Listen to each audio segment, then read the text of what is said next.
FORA.tv. The world is thinking. One of the reasons for my interest in this subject is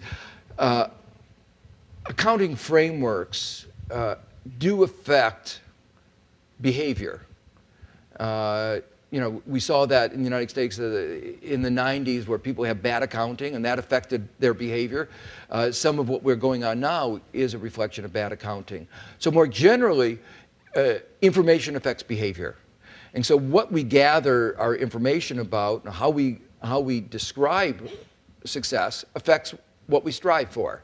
If GDP is what we think is success, people will strive for GDP. And political leaders all the time say, look at what we've done. They always put it, I've succeeded in getting the economy to grow at 6%. Now, what he did is hard to figure out, but that's the politician does that. I've created X million jobs. So that's part of the political rhetoric. The question is, by doing that, they focus policies on things that will increase GDP. There's actually, in forming the commission, we've identified a large number of ways in which GDP is not a good measure of economic performance or societal well-being.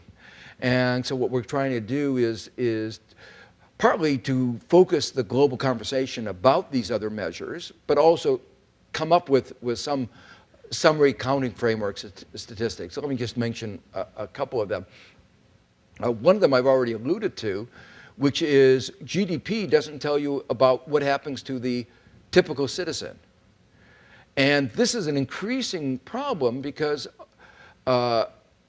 when you have growing inequality in society, you can have GDP going up, as it has been in the United States, but most people getting worse off. Not just poverty going up, but the median income, 50% or more of people getting worse off. So that's one example of a metric.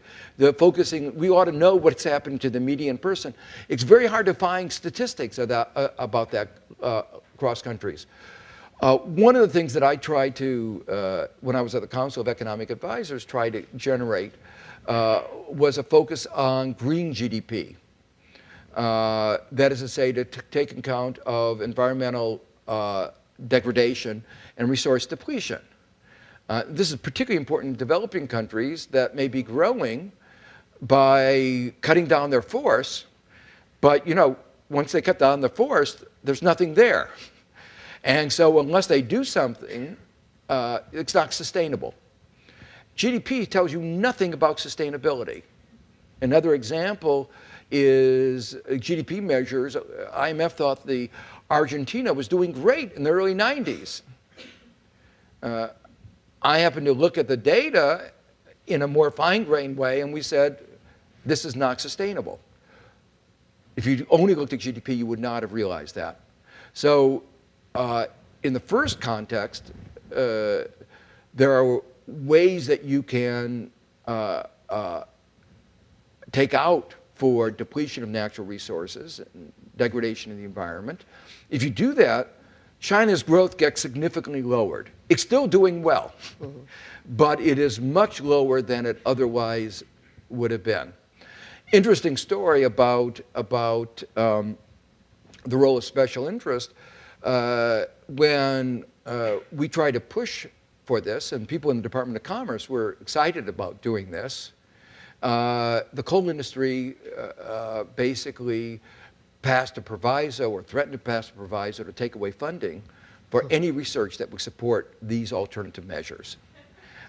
Because they knew that green GDP would not be good for the coal industry.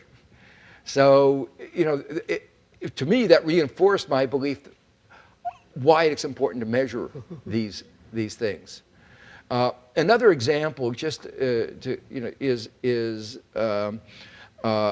the difference between GDP and GNP.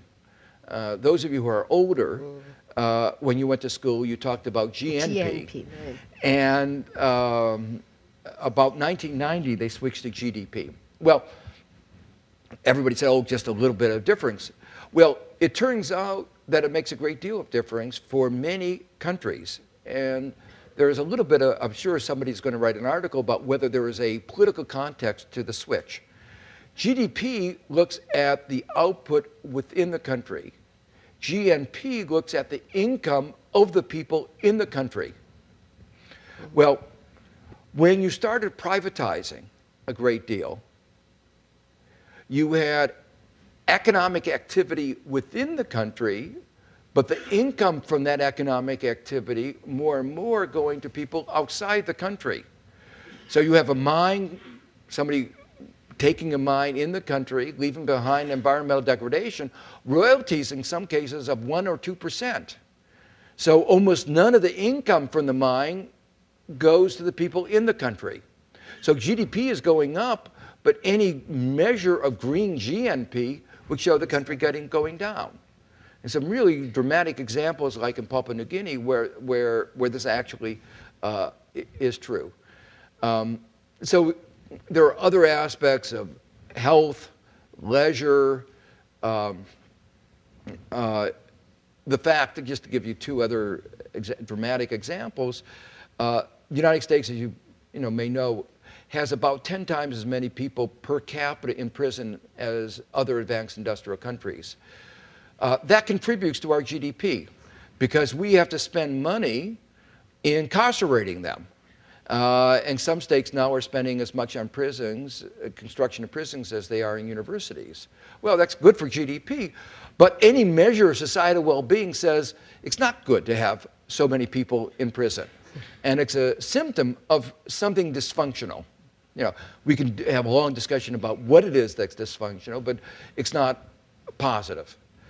Another example is we spend more on healthcare than any other country as a percentage of GDP, and our health outcomes are much lower than in other advanced industrial countries, and actually lower than many developing countries. Well, the extra money that we spend on healthcare shows up as a contribution to GDP. If we got more efficient, our GDP could go down. Well, that's clearly not, you don't want to, you're looking at the wrong thing.